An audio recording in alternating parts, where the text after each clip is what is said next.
terror that something is happening. Okay, so here we go. So we'll begin. Namaskar everyone and welcome to the Masterclass series of Being Future Ready. This is the 9th episode. We are very excited for this session today. And of course, we would like to welcome each one of you who has joined us. We will not take too much time and we'll dive directly into the agenda and also ensure that we start the webinar for all of us today.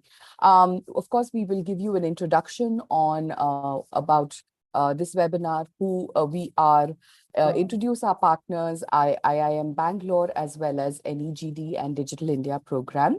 And we will also share, of course, an introduction of our honorable speaker today. The pattern of the masterclass will be such that we will have our speaker have a talk for about 30 to 45 minutes. In the course of his talk, we also invite you to please use the chat and the Q&A option so that you may pose your questions there. We will internally be collecting those questions and we will have these questions moderated in our Q&A session after the talk is complete. So feel free to please add your questions as the talk happens. May I also take this opportunity now to introduce one of our partners, Indian Institute of Management, Bangalore, and the Center for Software and Information Technology Management. We have Professor Venkatesh, who will be sharing a quick introduction on CSITM at IIM Bangalore. Venkatesh. Good morning, everybody. I'm Venkatesh Balakrishnan, managing the Center for Software and IT Management, which is a center of excellence here. On behalf of the center and IIM Bangalore, I extend a warm welcome to Dr. Gulshan Rai. Welcome you, sir. Rajneesh Kumar, Purabi, and the entire Fordwani team, and all the participants for today's event. I would give a 1-minute introduction of the center for the benefit of those who are joining this session for the first time, and also to mention about some of the upcoming events. This center has been in existence from 1998. Professor Shankadeep Banerjee is the current chair for this center, and it has a global network of resources covering academia, government, and the industry. And the activities include conducting seminars such as these, workshops on contemporary topics. And of course, these include artificial intelligence, digital transformation, product management, which is being taught here, digital governance and policy. And of late, we have also had events on generative artificial intelligence. We conduct some of the events that are big, and we have a couple of upcoming events that we thought would be worth mentioning. On the 3rd of August, we have a hybrid event by Professor Sandeep Mysore on the topic mitigating information quality tensions. And another big event that is coming up is the 6th edition of the Software Product Management Summit. We've been having a yearly summit on software product management. And the next edition has been scheduled for February, and I'm telling this in advance. And all of those who participate in this and will be participating in the future would be getting notifications on this. Please nominate yourselves as speakers in the academic track or speakers in the industry track, or participate in the event. Look forward to your participation. And with that said, I hand it back to Purabi to take today's event forward. Fantastic. Thank you so much, Venkatesh, for that introduction. We will now move on and also invite our next partner and guest, Shri Rajneesh Kumar, who is Director for National E-Governance Division as a part of Ministry of Electronics and IT and Digital India program. Sir, would you like to go ahead and introduce us to NEGD and Digital India program? Thank you, Purvi. And good morning, Venkatesh sir. Good morning, Gulshan sir. Well, all of you know mostly about the... Can you hear me? Am I audible? Okay. Yes, sir. So as all of you know, we have this grant program called Digital India program, and most of you use many of the issues. So all I want to say is I will not take much time out of Gulshan Rai sir's time. So you all know about the DigiLocker, Meri Pehchan, My Scheme, Diksha, Bhashini, Poshan Tracker, India Stack Global, API Setu, Open Pro, Umang. The thing that we are really looking forward to is to India Stack Global. wherein India, it becomes a leader in the digital public infrastructure domain of the world, where all the experts and the Wadhwani Foundation, IIM Bangalore, and people like Gulshan Rai sir can really help propel India into this space, because ultimately we are going to be the largest. We have become the largest population, and we will be the youngest population also in the world. And in the age of AI, lifelong learning is going to be the key for all citizens and all stakeholders. So with that, sir, I would ask Purvi to please ask Gulshan sir to start his lecture. Thank you. Fabulous. Thank you so much, sir, for that quick introduction. We as well will take very little time before we hand it over to our honorable speaker, Dr. Gulshan Rai. A quick introduction to Wadhwani Institute of Technology and Policy. We do have a vision where we want to enable digital transformation that increases the impact and outcomes from government policy initiatives and programs. We also work in 3 verticals where we look at skilling academy through classroom trainings and self-paced online courses. We also work as a technology enabler where we are able to look at demonstrating digital transformation and emerging technology in government operations. And we also work with programs and policy advocacy where we are able to look at policy advocacy on certain digital data policies and data strategies. Without much further ado, I'm very proud to introduce our guest for today, Dr. Gulshan Rai. He has held eminent positions in the past. I'm sure most of us will be aware of. He has been a distinguished fellow at Observer Research Foundation. He's also served as a Chief Information Security Officer at the Prime Minister's Office, Government of India. And he was also formerly the Executive Director at ERNET India as Director General at CERTIN and as the National Cybersecurity Coordinator for the Government of India. Dr. Rai is an independent director and has been an advisor to various organizations, especially NSE at IT, UTI ITSL, and AUJAS Cybersecurity, to name a few. He's played a very important and significant leadership roles in setting up the National Watch and Alert System in India, drafting of national policies on cyber laws and cybersecurity, also popularly known as the guru of cybersecurity in India. Dr. Rai has also represented India in official forums, bilateral discussions and negotiations in the area of cybersecurity and internet governance. So just give me a second. He also holds an MTech and a doctoral degree from eminent universities. And we are very excited to have him speak today on a very interesting topic, which is navigating cybersecurity challenges in the era of digital transformation.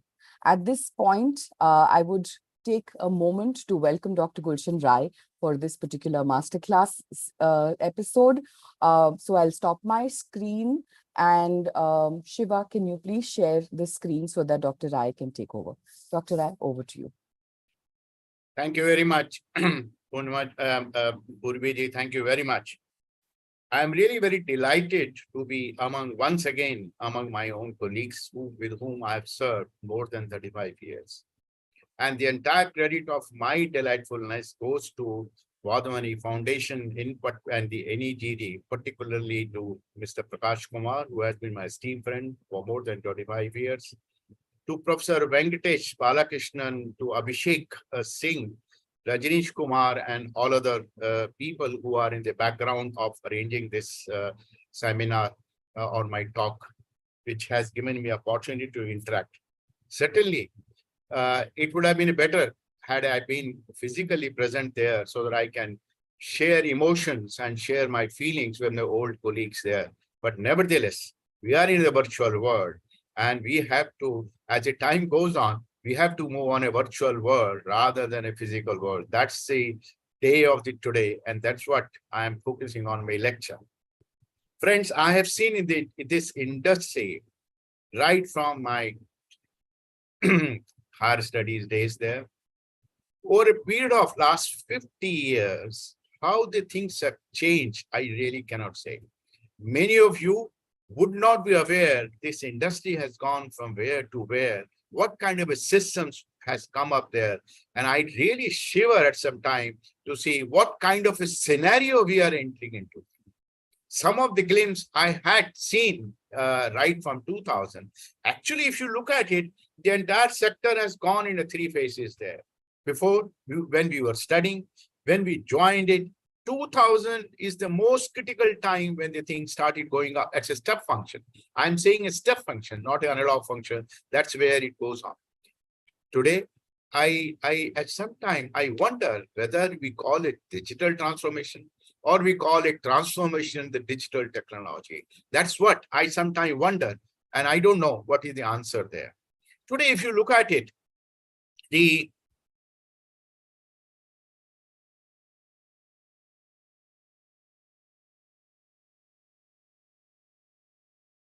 if you look at it today, this entire scenario in the worldwide there, $100 trillion is the approximate GDP of the entire system, ecosystem of the entire world. Honorable Prime Minister has said that we are number 5 and we are going to be number 3 after US, China, and then India there.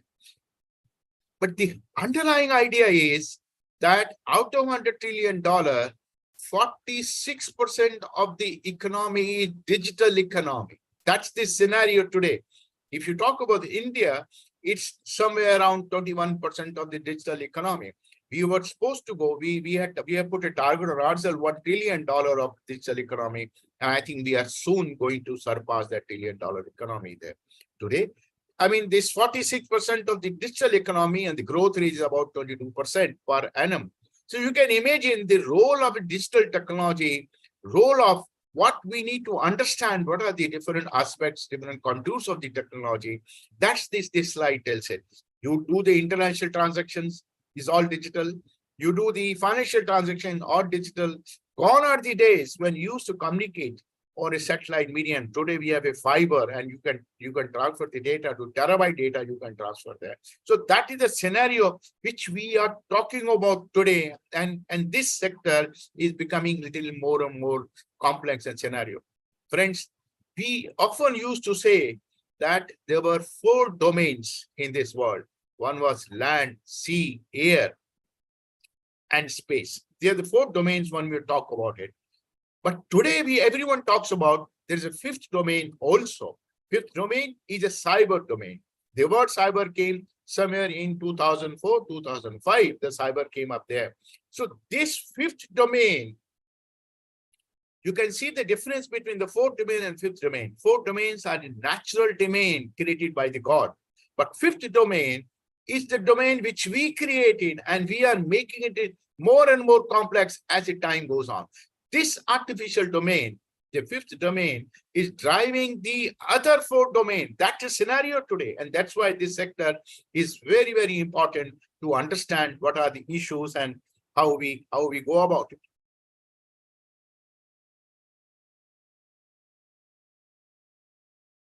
I am not able to put me move on. I think you put that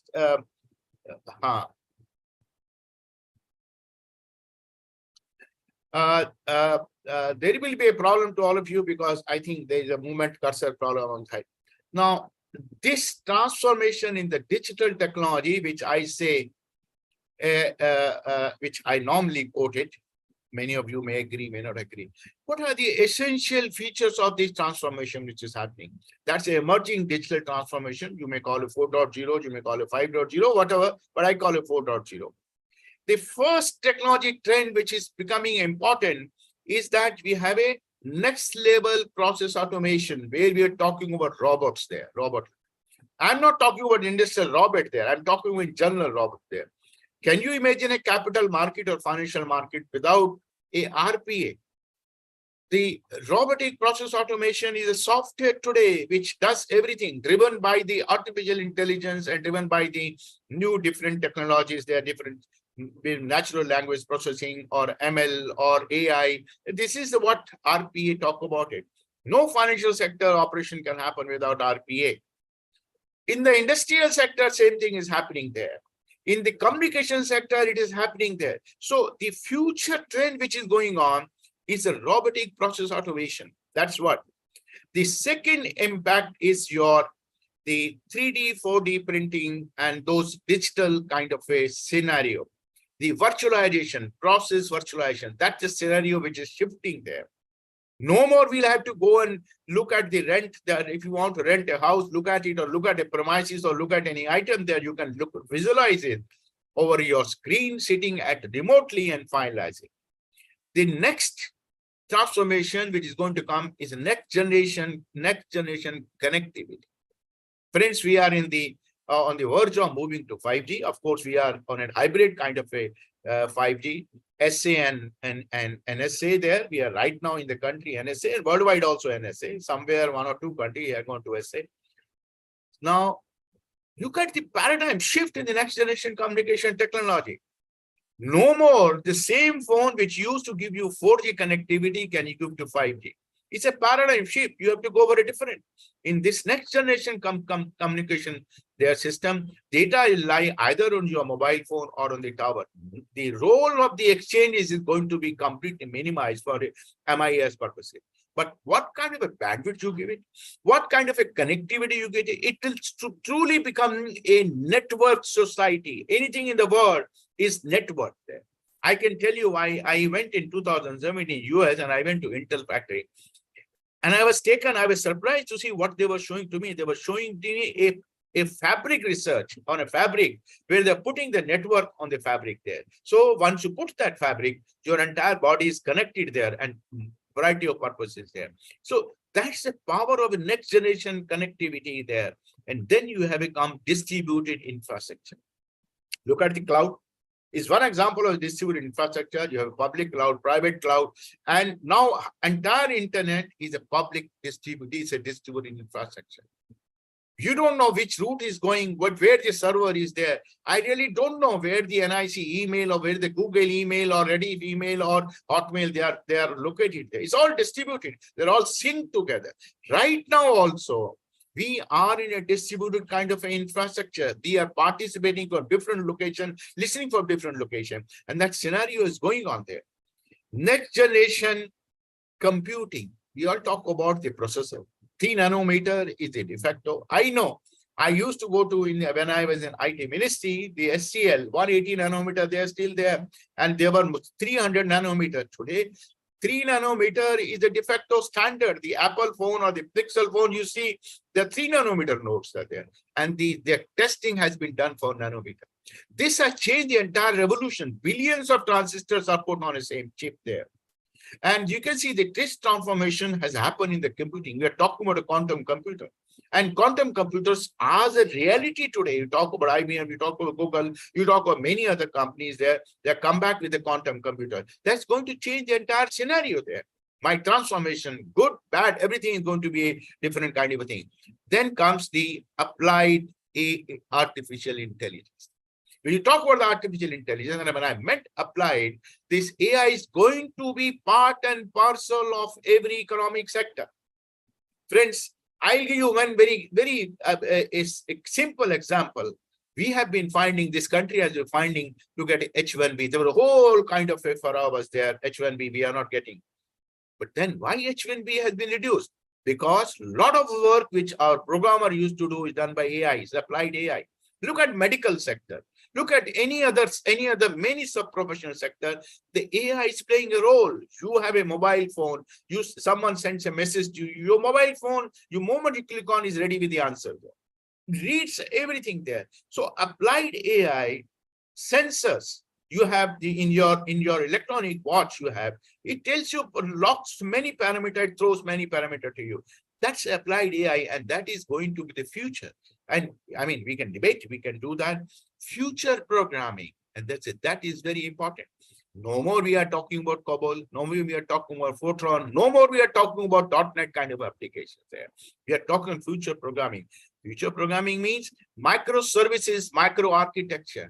Gone. I mean, I remember many people used to come to me, lot from the different companies there, that someone says put a container, someone says put a VM cloud there, or VMware and the Redis, they used to compete together.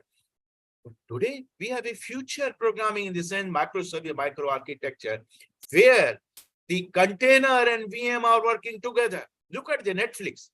When you go to the airport, on an airplane, you see you can watch the movie, finish the movie, and after 1 hour, you start from there. These are the microservices there. Your capital market is microservices, financial market is a micro architecture. These are the changes we coming up. And then because of this, we are talking about a zero trust architectures there, where the trust should be there in the system. Apart from that, you have is social media and bio-revolution, that we kind of things are happening. But this is the major components of the new emerging digital transformation. And that's what we need to address. We need to take advantage of this, we have to leverage this, and we need to be careful for the bad impact of there. That also we need to do that. What is happening there? No more single technology. It's a convergence of technology. Look at your mobile phone, simple. Look at your laptop. You can look at any devices there. You find one technology? No. There are multiple technologies, communication, computing, software, social media, different encryption there. So find everything is there, is all convergence of technology. That makes the situation very quite difficult. As I said in the beginning, we are in a complex artificial scenario and getting more and more complex there. All pervasive and heterogeneous technology. Different technology, different software get connected on the network. We exchange information with different technology. So we are all in pervasive and heterogeneous technologies. Hybrid architecture in both computing and application. Microservice architecture, I spoke about it. Open domain name system there. So the domain name systems are hosted by big technical giants, and we all use their domain name system for posting, transfer, and all kind of thing. Massive use of VPN and algorithm. Today, can you imagine a site with HTTPS? People are downloading VPN and communicating over here. We are talking about a Tor kind of a structure. Tor is used for both for defending as well as offending also there. Both hackers as well as the good people like you and me are also using VPN. The next is very, very important. Every service is becoming a app-based system there. We're talking about APIs. We're talking about APIs and services are given to app.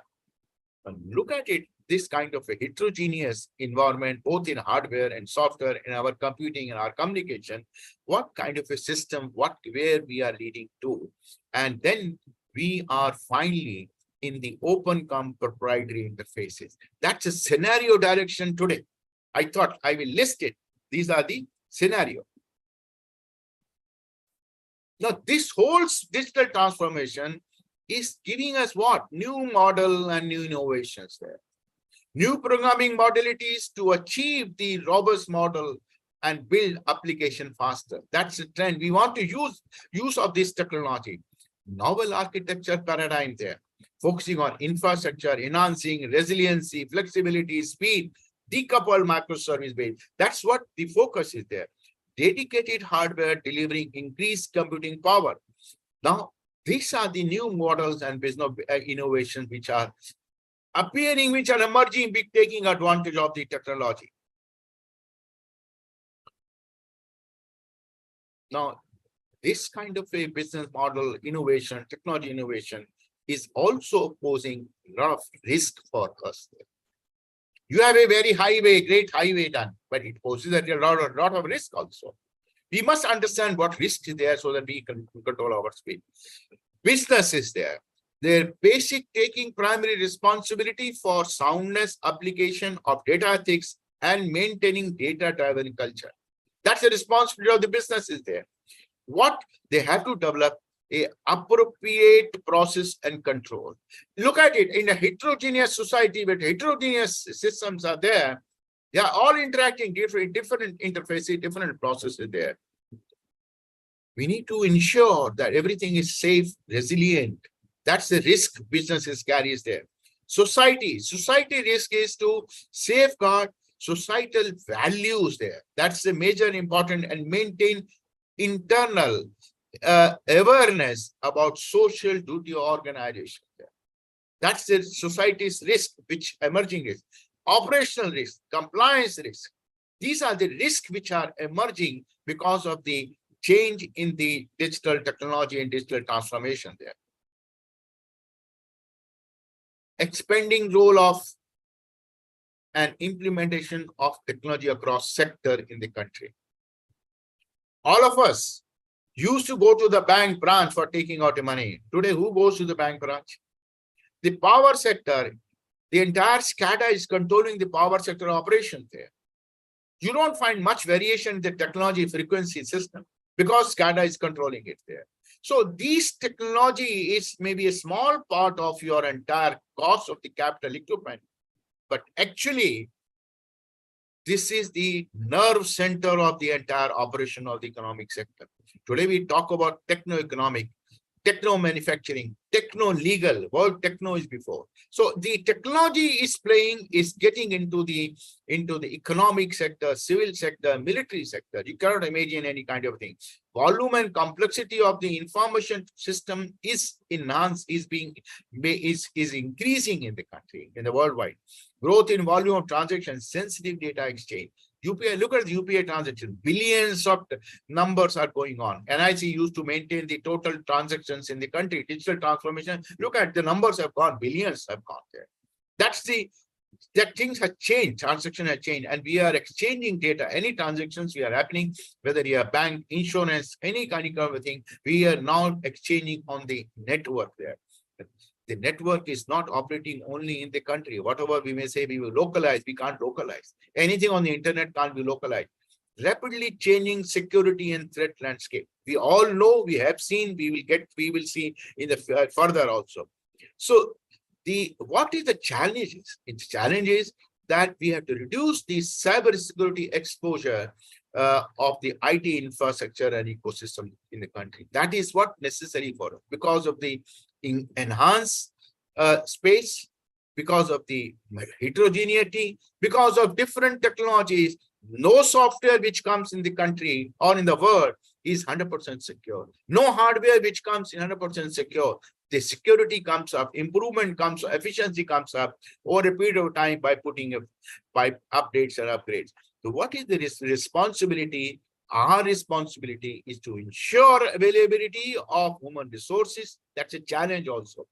Human resources, skills, knowledge for proper process, technology, governance structure. Because technology is changing, things are changing fast, and we need to create people, we need to skill people to address that. That's a challenge which we have, and that is the concerns which are emerging there. Today, you have a Apple 14 is there, Apple 15 is coming. You see the Pixel 9 or the new phones comes up. How many of you are able to handle those phones? Forget about repair features also. So they get a great challenge. New technology comes up, we take time to understand. Now, emerging security issues due to the future programming. I said now we have moved into the microservices and micro architecture. Let me deal with the microservices, then I will talk about the micro architecture. Now, microservices offer more exposed surfaces than the traditional application. One number of services are packed in one container, and the container has so many VMs there. They're operating on a VM. They may be operating on a commerce platform, common resources. They may be operating on a different platform. Now, if the applications are and the application in the microservices, some of the applications are going and connected to the common database or common source there. Now, if some glitch is there because of the increased services, the entire thing will fall like a pack of cards there. So this more for giving convenience to us, giving efficiencies to us, we have adopted the architecture, invented the architecture, but giving more exposed services, that's what we need to do. It's like you have highways, you have a huge kind of a telecom system, bandwidth, huge terabit kind of a bandwidth you have, but there are more issues. Simple example I give you: on a laptop, you go on a higher storage, 1 TB of storage, terabyte of storage there, but you store more. It is your duty to maintain those storage. If some glitch happens, the entire data goes there. That is increased surface increase there due to the rapid development of continuous delivering of testing software codes. Now, what is the original software development is missing. Many of you from NIC or from elsewhere, you can see you used to write, and many of you are still writing the original code. But today, you got to get up, take the software code, implement it, write the codes there. There are many sites which are there, which are giving you the codes, open source. You're taking the code and writing. No software in the world today is written without a open source component. But then the heterogeneity and interfacing those components, the glitches, making the hooks, making homogeneous code is an issue. And that's why they're able to achieve a rapid development cycle in the software there. That's a emerging security issues. It's open software for which there is no owner. You may have a code, you have to test the software. There are challenges. A unique set of threats arise because of the container-based solution on which VMs are implemented, on which microservices are implemented. Integrity of the container. As I said, some of them are sharing resources, some of them are not sharing resources. Management of a container. Vulnerabilities in implementation of services or container, and the level of isolation between the container. If my one container falls, other container should not get impacted, though they may be sharing a common resource. And what is that? The security of operating this container, the people or the system, host system that hosts the container, that is the issue, challenges which are emerging in this kind of a world, in this future emerging area.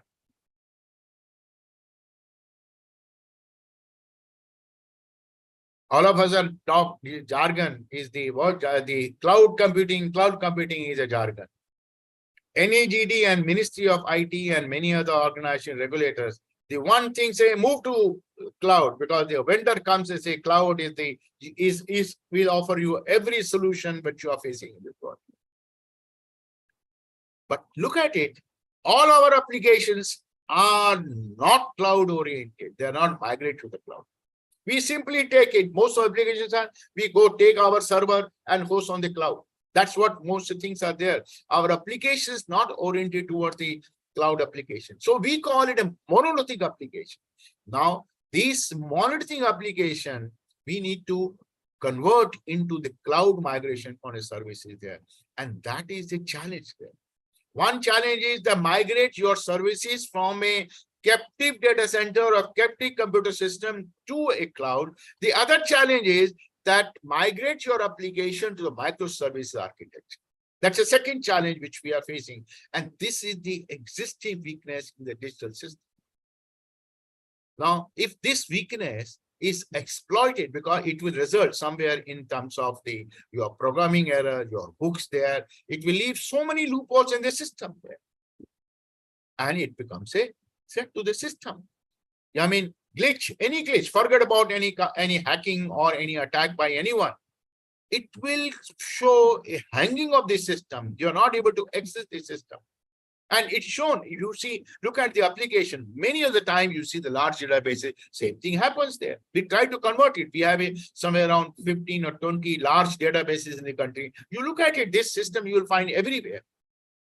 So it poses a threat in terms of efficiency, operation, as well as it offers an opportunity to the hackers to attack the system. That's what things are there. Now, another factor which is coming up, heterogeneity and convergence of technology. Remember that. Organizations are seeing an explosion of device and application. What is the trend today? I want an email on my mobile phone, on my laptop, and all seamlessly connected there. So more devices are coming up. Friends, you know that we expect the 60 billion devices to be connected on the internet by 2025. That means the population is going to touch about $8 billion by 2025, and devices are going to be 60 billion. IoT devices itself are almost touching 1 billion devices in the world. Everyone is wearing the smartwatch. The sensors, those transducers are now a form of IoT, the full-fledged system on the internet.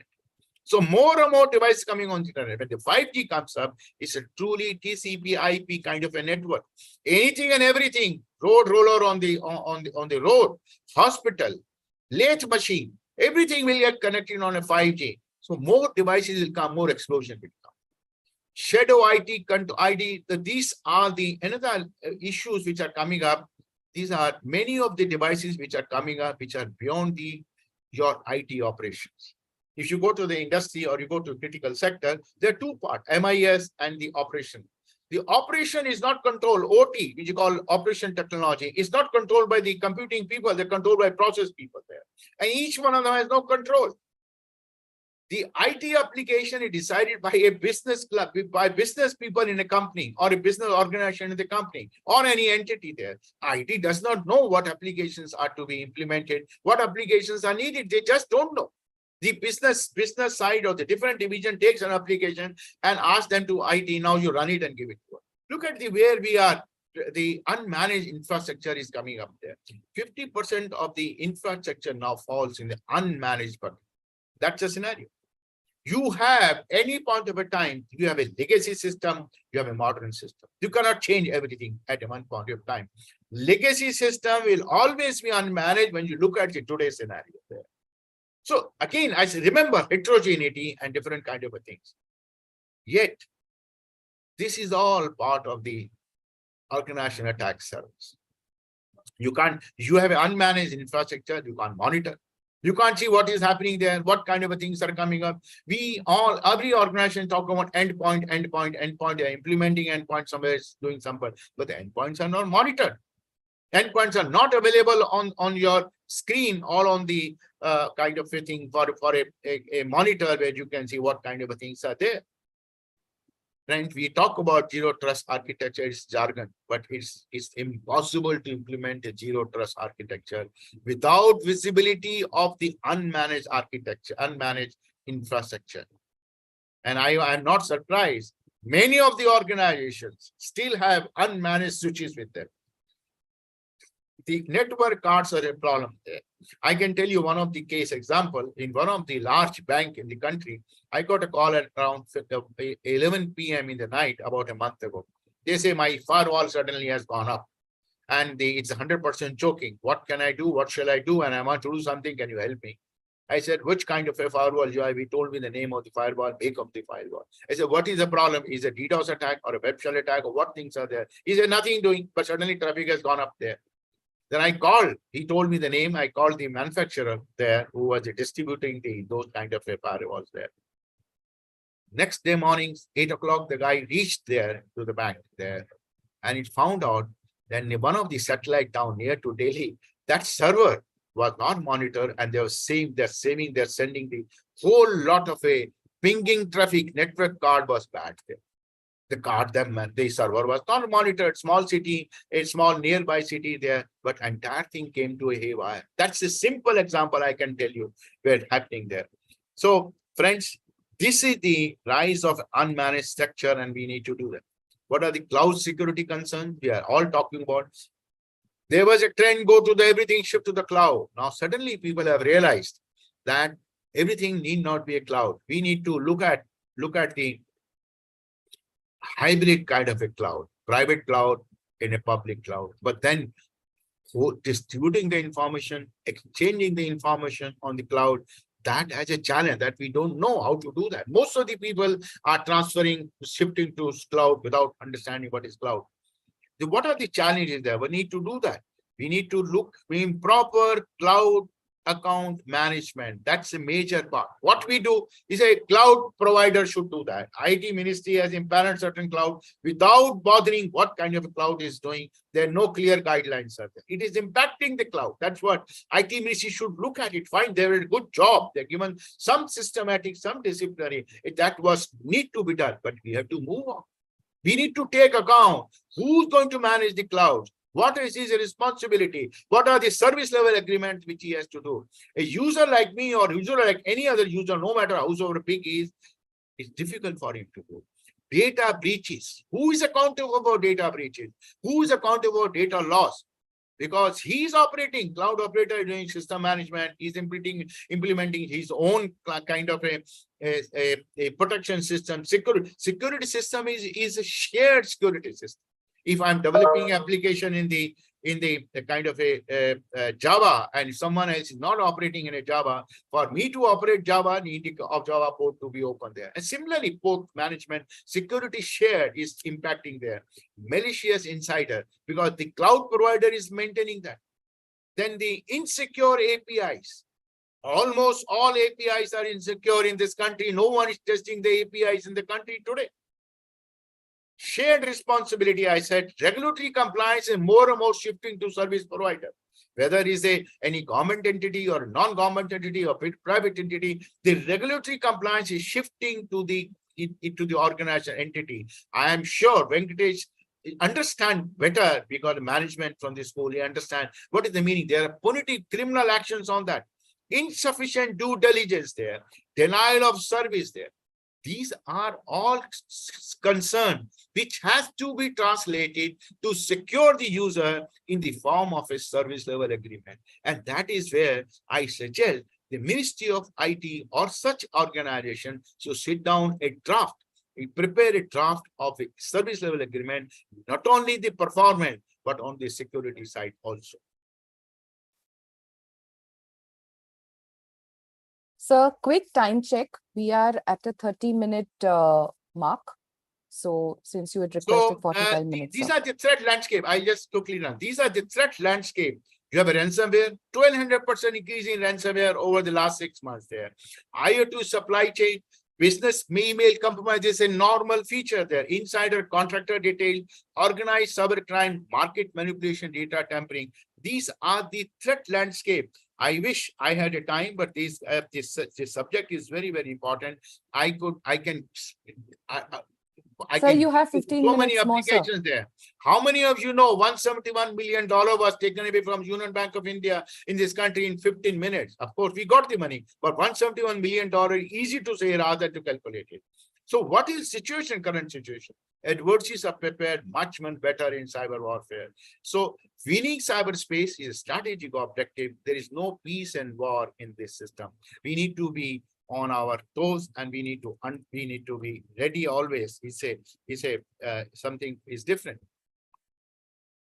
Look at the malware is only 15% today. The entire malicious things are carried by the links there. No one you talk about that install the NDR. They need to install a NDR apart from all other things there, which can monitor the links there. They need to configure web firewalls there. They need to monitor the entire system. They need to do. These are the challenges using the non-malware techniques which are happening. I can give you n number of examples, but Purvi has already reminded me time is up. So I'm hurrying up. These are the challenges which we are coming up in the new system. Friends, 15 minutes more, sir, for you. Friends, this is a scenario all of us have. Can you find out what is wrong with this slide? Some real incident gave me this idea of making this slide. Look at this slide. There is a lock, but door is open. Door is open. This is that scenario. Most of the time we are having changing hardware, changing software, running applications, but without looking at internally. You know that where this hook is missing there. Hook is not there. So you can just pull out the door. There's a lock, but you pull out the door. That's the scenario which we are in today. Now I'll tell you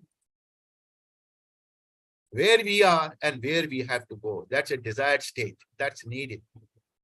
We need to see how do we go through that. We cannot look at it simply like this. I said heterogeneity, in a complex environment.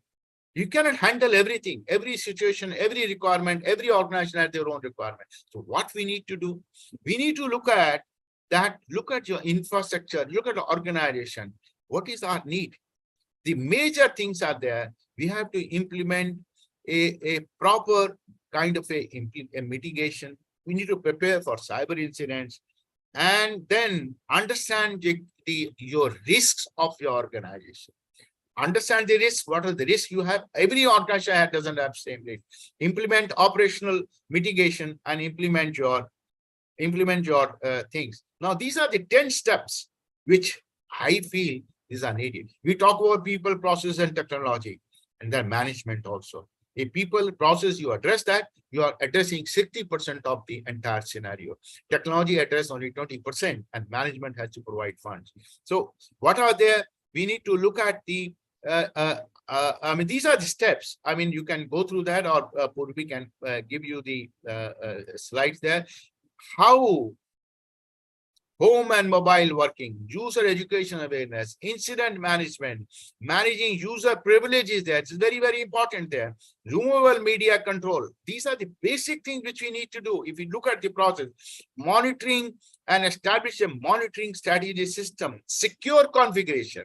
See, there are three things which are in all security breaches are three things. Vulnerabilities in the system software, as I said it. Then there is a interfaces. I said API. Then third is the process there. These are the three major factors of vulnerability in the system. No matter from 10-year onward or 10 years before that, these are the three systems. So secure configuration is a sense of your entire emerging digital system. Malware protection, network security. Most of the networks in this country are flat networks. If I pass the firewall, I pass through entire system there. We need to create how many of you are creating the VPN or creating the different kind of a system, segregating the system there. VLAN, how many of you are creating the VLANs there? No, many of them are operating on a simple state network. And this is I'm making a statement with the responsible that majority of these system architectures in this country are open flat system there. But these are the challenges to have. This is what we need to do, that we need to have a layered approach when you talk about a cloud security. We are moving, we need to have a cloud, a kind of a layered approach. Friends, control your access to data and system, don't give to privileges, restrict your copying system, that all things are done. There we need to do, I'm not saying something, but what we need is robust IT strategy alignment. NIC keeps on saying, change your password, change your password. We keep on firing on Seema Khanna. Why the hell you're talking about change your password? Why you're not giving me, allow me to continue that? The poor girl is always under pressure. Whosoever is now managing the NIC email, under pressure there. Google, you can't see. Gmail, so you are not pressure. You are bound to do that. Hotmail, you can't see. But simple password thing is also not able to do that. We are not able to see the trace, alert, recover. When we fall sick, we monitor our blood pressure. We monitor our temperature. Someone put up a hand on the forehead and see my body is warming up there. So similarly, we need to look at the alert which we get in the system. They are now, you see, same firewall, they need to be configured properly. They're all AI-based system. And imagine any AI can be as reliable as anything else. I mean, you don't know when it's going to be a friend, when you're going to enemy, when it is not properly configured. Now, these are the bodies which are their government has set up to help you. NCSC, National Cybersecurity Policy, which provides the entire thing, you can take it. NCCC, operated by the Ministry of IT. Then you have a National Critical Information Infrastructure. Then you have the Cyber Search Kendra. I will tell you what system have you bought, what system malware is there. And I think they are circulating, they are disseminating the information. The gentleman S.S. Sharma and his team doing a fantastic job there. The CERT-In is doing a fantastic job. They're solving the entire your incident, guiding you, working in STQC, which is helping you in bringing some test culture in your thing. And or if they have a trained manpower. Friends, that's what I wanted to discuss with you, demonstrate to you in the 45 minutes. Purviji, I'm sorry, I exceeded 5 minutes. I said 45 minutes, I said 5 minutes, but then I had to rush up. I could have explained some of the slides, but I mean, it's a kind of a flagging. But my job was to trigger, my aim was to trigger the people to think how the technology is moving and how the issues are emerging there. I cannot solve the problem, but I can only trigger at this point of time. I wish I will get more opportunity to sit down with you, deal with each subject for a more longer time. Friends, we are in a very interesting scenario. Let us not get bought down by what. We need to take challenges there. We need to see that everything is kept up there, kept upright there. We can solve it. We can solve it. We must solve it. We must reduce. We should not look for 100% security. We must enhance resiliency of our infrastructure. And resiliency of the infrastructure may enhance by, again, people, process, technology, and management there. Management, why? They have to give funds. They have to create a proper framework. They have to encourage the people to do that, not to stop them. We need to collaborate with each other. We need to work together to share information so that if I suffer, I share with you less, so that you all should not suffer. Take all proper precautions there. That's the need of the time. We cannot avoid technology. We need to use technology. There is no way we can avoid technology. So we need to challenge, we need to take the challenge, we need to prepare ourselves, we need to address ourselves. And that was the purpose of my talk. And that's what the purpose, I think, the Vadhwani Foundation also arranged my interaction with you all. Thank you very much. Fabulous, sir. Thank you so much for that insightful talk. And I'm excited because we've garnered a lot of questions, sir. So I think you should be able to elaborate on more of these areas in these Q&A. I will hand over the Q&A moderation to be done by Venkatesh. Over to you, Venkatesh. Sure. Thank you, sir, for the wonderful presentation. And we have a few questions. The first question is from Chandrasekhar. And this is related to the timing. Generally, technology comes first, and the legal framework and compliance frameworks come later. By that time, people have already lost a lot of money and suffered a lot of data privacy issues due to technology advancement. How do you see this, sir? This is a fact. This is a fact. That's why say we need to look at law will come, framework will come, law may come up, but implementation still take time. Information Technology Act was come in 2000, then in 2008 amendment, and still many of the things are not established there, not implemented there. Law, this is the scenario, it will come up there. We can't, I mean, nobody can change, nobody can stop it. That is why I said, when we implement architecture, when we implement mechanism, we need to create our policy and we need to create our aim. Today, we are quite awareness is there. We have all well educated. We need to enhance the resiliency of the system. That's what I said it. Resiliency of the system, we look at it there. You see, if you move on a highway, you protect yourself, you control yourself, you build a house, you create those design and architecture. You need to create the security and risk there right at the building stage architecture. Law will come certainly. It's not necessary the law, even if the law is there, law will give you the full respite, a full kind of relief. No, it is not also not like that. Whether technology or non-technology, law is a last resource, but we need to take care. That's why the word due diligence is there. Thank you, sir. We have another question from Rajendra Prasad. And this is related to the IoT devices. As the number of IoT devices and connected Wi-Fi or Bluetooth devices continue to rise, what are some effective security strategies to safeguard these interconnected devices? And your comments on that. See, IoT devices are different than your other devices there, in the sense that they use a light encryption. They use the memory is very less, very low there, very small devices, sensor, very small devices are there. They go on the same DNS system, though they're supposed to be a different DNS system there. And that's why the DOT and the IT ministry have propagated IPv6 kind of a culture so that you can identify IoT. We need to apply the same system as we do for the normal system. You can bifurcate, segregate, or segment your in terms of the VLAN, all those IoT devices there, so that you can contain the malicious activity or non-performance of the system there. That's one. Before you segment the network, you redesign the architecture, and they put them behind a number of firewalls, number of such perimeter security. That's where we need to do secure those devices there. The IoT now comes with a secure configuration also there, read-only kind of a mode. Those things need to be implemented when you talk about IoT. And as I said, and the person has asked question, billions of IoT devices are. Thank you, sir. There is another question from Janik Raman, and this is related to the government institutions having to use outdated and obsolete computers that need to be upgraded for effective enforcement of security. And what is your take on that, this being the current state? Professor Balakrishna, you remember my last sentence on the presentation was management. Management has to provide funds. I don't know Mr. Janaki Raman's background. Where is he from? Where he comes up there? But it's the management has to provide the funds to update it. That's why management conscious and management awareness is needed there. Needed there. The top CEO or top person of the organization need to see that.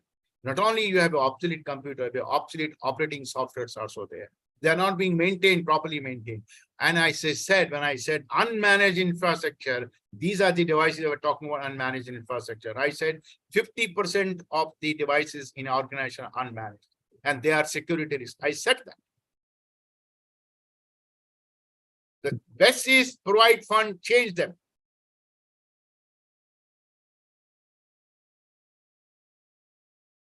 Thanks, sir. And there is another question from Chandrasekhar, and this is about the discussion on public key infrastructure framework. If there was any discussion in the G20 meeting in the context of digital public infrastructure and your comments on that. No, I will not like to get into those kind of a concept here. The system public. See, actually, I mean, it's good to have a public kind of a DPI there. It's good to have digital public infrastructure, good to have it. But there are ramifications also. As I said, technology has a good part and bad aspects also. We have no alternative other than to use technology. DPI is a step towards that. But then we need to care, we need to address the issues resulting of DPI. There is a trend going on in the world. Again, we are coming back on a proprietary kind of interface, in a proprietary kind of a thing. And the security in the kind of a DPI is great a challenge. Who will maintain those? Who will create maintenance of the software? Who will certify the interfaces there? There are concepts there. Not that we cannot create a model. So, I mean, everything needs to be thought through while creating, implementing a system. But what is happening is that we are in a hurry to introduce a system. We bulldoze the system and implement it. But we need to look at comprehensively before introducing it. It's good steps, good initiative. But then it poses a lot of challenges also. Correct, sir. There is another question from Anil, and this is how perilous is a combination of quantum computer and artificial intelligence? I said we are operating in a convergence of technologies.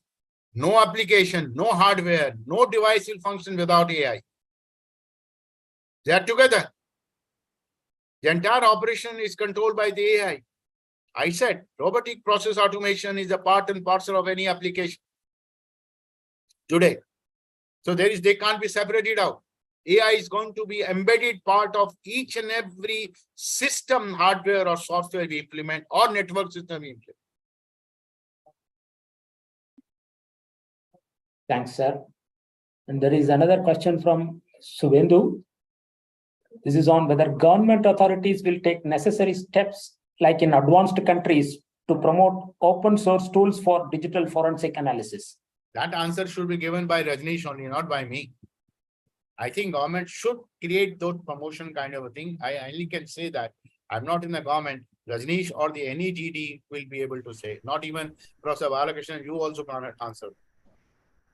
Correct, sir. I think divert this question to Rajneesh to take note of that. Would you like to answer this question, or you can take offline also, sir? I will. What I'll request is that I have to see to the answer. So please send a question. Rather, we have noted a question. We'll send you a reply. Purabi, do we have time for one more question? We are right on top of the hour. We can definitely engage, sir. Sent to me? Just get a question sent to me. We will do that, Rajneesh, sir. We do have, the good thing is we've done a good 1 hour. We can definitely stretch up to another 30 minutes if we have the time and the questions. So we definitely can stretch. Okay.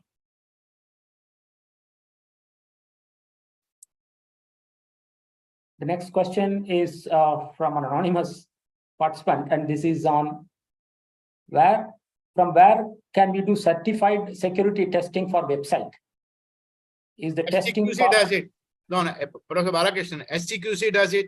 The CERT has impanel a whole lot of companies who can give the certification for testing website, penetration testing, vulnerability testing. CERT has given, there are more 50 more odds companies have been impaneled by them. They go through a very elaborate process there.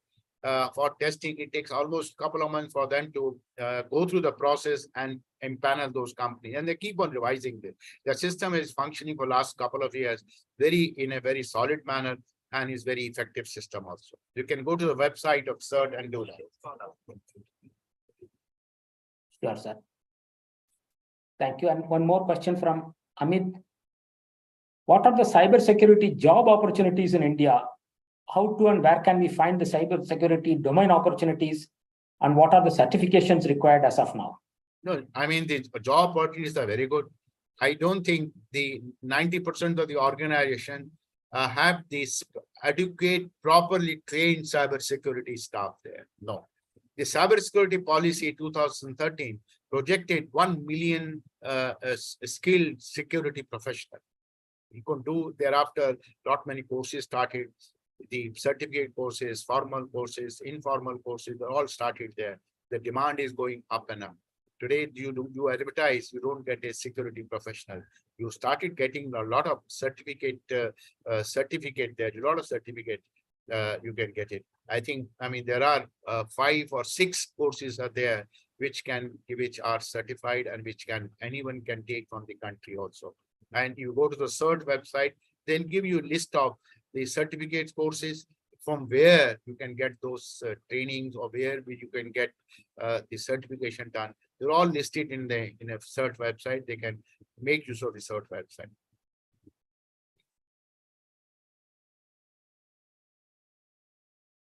Puravi, these were the important questions that we had, and maybe the rest of the questions can be handled offline. And one question Mr. Rajneesh Kumar has already agreed to answer. Not just this, any questions that people have, they can send to Purvi, and we'll coordinate the answers through you or Gulshan Rai, sir. We'll definitely do that. In fact, I also wanted to add, there are a lot of people who have asked for the deck, and they've sent their emails. We want to share with everyone that we will send the deck and the live stream link to everybody who's participated, and the emails that have been shared with us. Thank you very much. Purvi, hold on. Yes, sir. Yes, That sir. IPR of the deck is mine. You have not even asked my permission. Oh, sorry, sir. I thought in the morning we asked, but with due No. permission, sir. I gave it for hosting and not for My bad, circulation. I have no objection, but it's IPR. We are violating the IPR. IPR is mine. Yes, sir. Sir, do we have the permission, sir? I will come back to you. We will discuss offline. Sure, sir. Will do. My sincere apologies, sir. No, not at all. Not at all. Take it a lighter way. Sure, sir. It's So- only talking about like you take a pirated software and then host on your system. Again, it's a security risk. Sure. Professor Venkatesh, am I right or wrong? Absolutely. In fact, as we speak, there was one more question that has come in, which is right on that. Yes. Okay. We'll also list down all the questions in case there were any questions perhaps that were missed or that we received later. So we'll share them with you as well. And of course, as Rajneesh sir mentioned, we'll send the questions to him as well for any clarification that perhaps he can share. On that note, should we close it then? Should we do that? Up to you. I'm at your service. Up to you, Purvi. Whatever you want to do.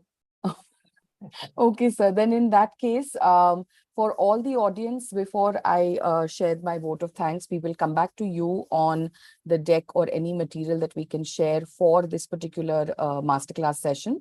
And the live stream is available for you all to see, like, and share on the YouTube link that we have shared on the chat. We will send this on the email as well.